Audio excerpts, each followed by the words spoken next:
Yeah, I am Nicole. I am a software engineer at Autoblocks, and Autoblocks is a platform for product engineering teams that are building AI products, in particular AI products that interact with LLMs in some way. So we have like a suite of developer tools aimed at developers and the developer experience.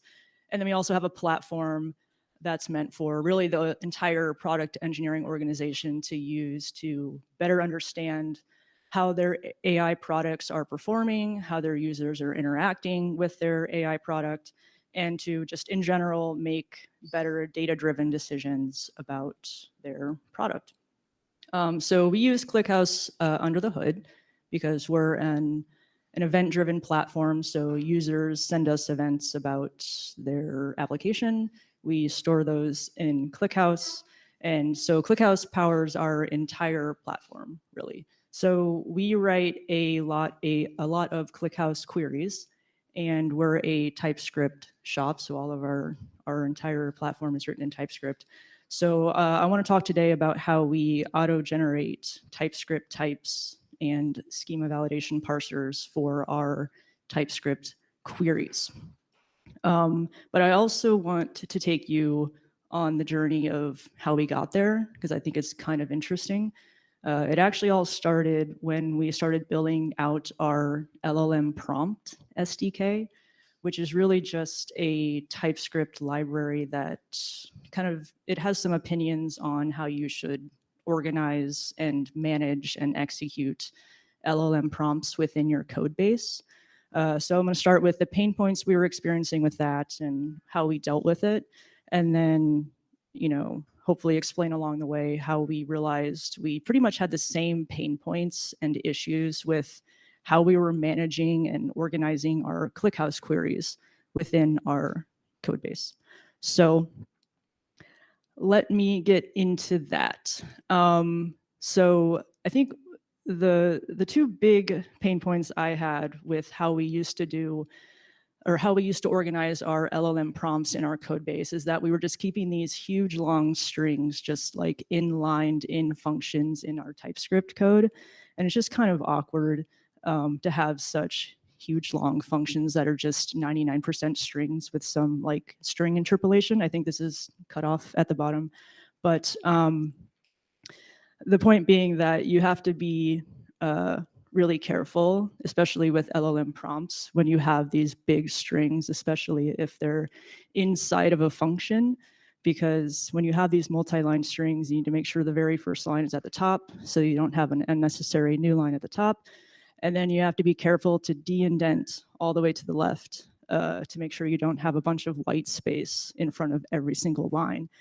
Because in the LLM world, a white space is a token and you're charged by tokens. And so if you're not careful about how you're, de-indenting these big old strings in your TypeScript functions, you're actually sending an extra white space in front of every line. And if it's a 200-line prompt and you're sending it millions of times a day to OpenAI or whoever, that ends up being quite a lot of money. And this is actually my conservative estimate of how much money OpenAI has made off of people doing stuff like this. Because if you go look at like open source repositories on GitHub, whether it's TypeScript or Python, you're probably going to find an example of someone who has a big prompt in a function and they're not de-indenting all the way to the left because it looks nicer when it's lined up correctly in the function. Anyway, long story, but what we ended up deciding was that we wanted to keep our prompts in standalone text files. We didn't want to think about de-indenting and having these giant strings in TypeScript files. I think this is an improvement to how we were doing things.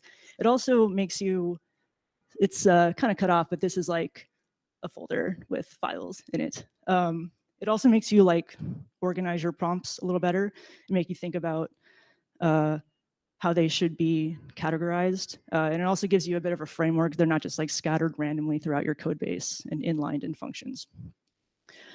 Right, okay, so we moved them all into files. And now we have the problem of, well, we want a Typesafe interface or library on top of this. So I want type safety when I say I want to build like the fact maker / system prompt. And then when I've selected my template that I want to build, I also want type safety for the parameters that it expects. So since we're no longer in TypeScript, we can't do string interpolation. We have to come up with like a placeholder syntax, just some double curly braces in this case. But we want type safety at compile time. I want it to know that it expects these two parameters so I don't get a runtime error or have a bug where I forget to pass in one of these things. So long story short, we built a CLI to do that. It'll just walk your templates directory. It'll read all the files. It'll use a regular expression to figure out what all those parameters are, and then auto-generate all these TypeScript types for you. And then once you have this, which is just a map of like the file name to the parameters that we found in the file, it's actually quite simple. Now we have a type-safe prompt builder that we use in our code base where we can keep all our prompts just in standalone files.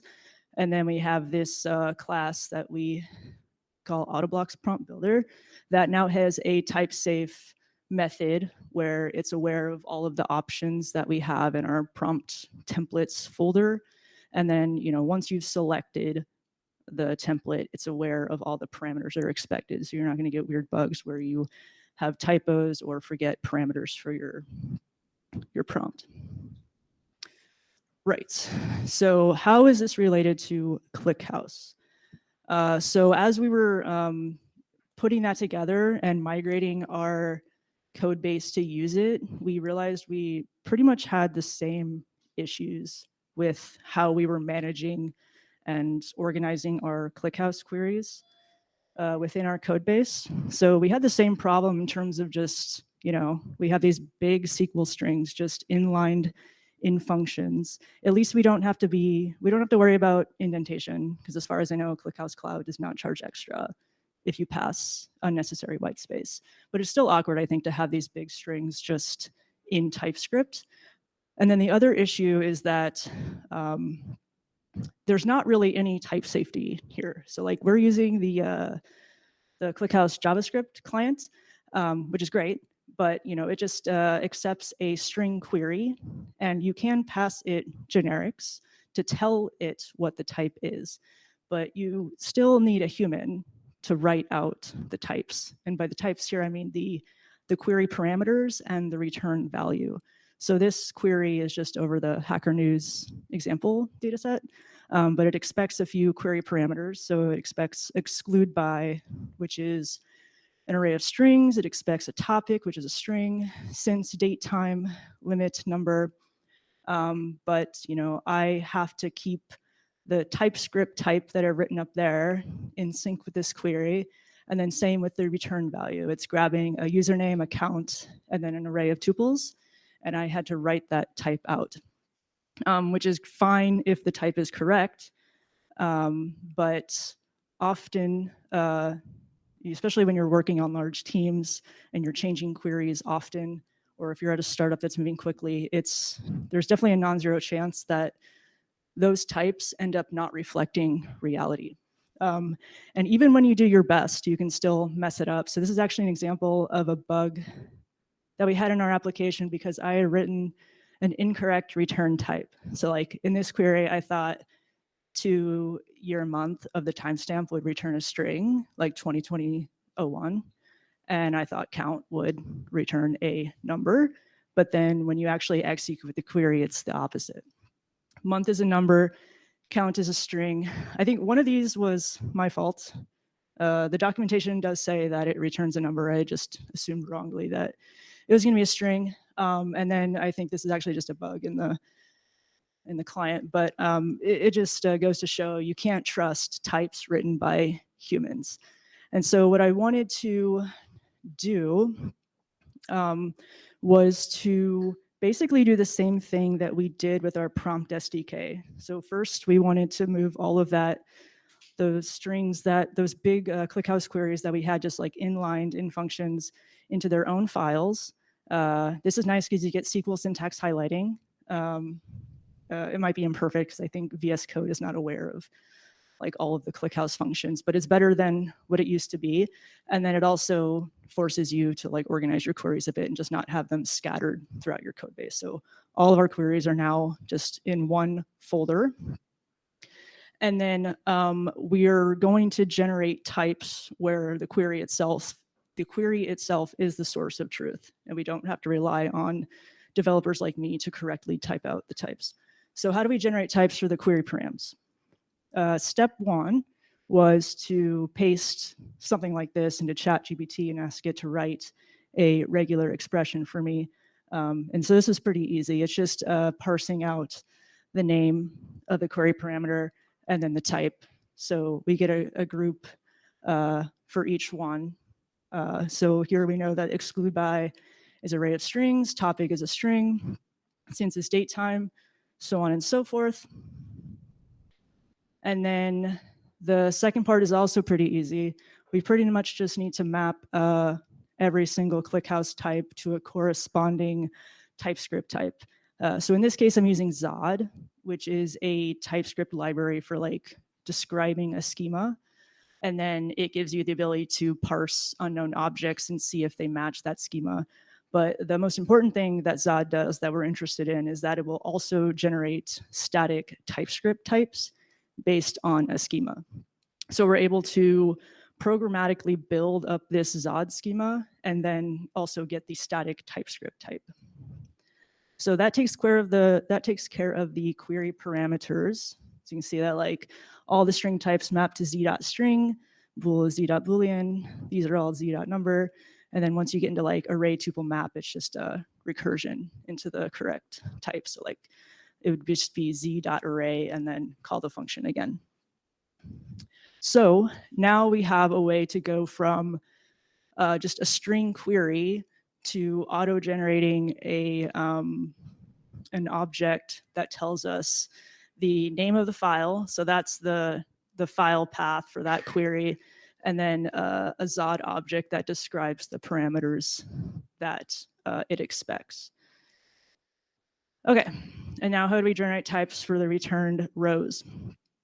So to do this one, we actually need to execute the query to see what the return types are. At first, this didn't seem like it was going to work out that well, but we actually just run these against our dev ClickHouse cluster, which is super small, and we delete the data nightly. So these are very, very fast. So we actually package this all up into a CLI to run whenever we change any of our queries, and it works out pretty nicely. So the first thing we have to do is we need to generate mock query params so that we can execute the query with valid params. So we already did the work of figuring out what the query schema is. So at that point, I just needed to get a library that would take that schema and generate mock data. So the first thing we do is just generate some query parameters using that library, and then we just need to execute the query for real against our dev cluster. We don't actually care what data is returned. It's almost certainly just going to be nothing because nothing is going to match the mock data, but we just need to use a format that will return the names and types of the query. So here we just grab the names and the types. Here we know, I don't know if you remember the query, it grabs the username and count and posts, where the username is a string, count is an int, and then the post is an array of tuples of date, time, and string. So now all we need to do is run that same function that I showed you earlier, the switch statement, over those types as well. And now we also have the return schema. And for the return schema, we put coerce in front of everything, which is just a Zod thing that will coerce the thing that you're getting to the type that you have here. So that will take care of where we were getting strings for numbers, and we'll also coerce dates, which is nice because the JavaScript client will give you strings for timestamps. So now we have a nice parser for the return data as well from that query. So post is an array of tuples of date and string, whereas previously I was having to write that by hand. So this is an example of a row returned from that query. We get the correct type for count and for the date and whatnot. Yeah, like I said, we wrapped up this entire thing into CLI. So anytime we change a query or add a new one or whatever, we just run this CLI, and it will auto regenerate that object I just showed you that maps the name of the query to all of its types. And then all we have to do once we have that auto-generated object is we just have a function called run ClickHouse query that its type definition is based on that auto-generated object. So the path needs to be a key of that object, which is the key is the file name. And then the parameters are then known based on the path that you've chosen. So the first thing that you'll get is a dropdown of all of the available queries you have in your folder. And then once you've chosen that, it's aware of all of the parameters that you need to pass in, the query parameters, and it's also aware of the returned type. So we get full compile time type safety on top of our just plain text SQL files. So that is my last slide. Thank you.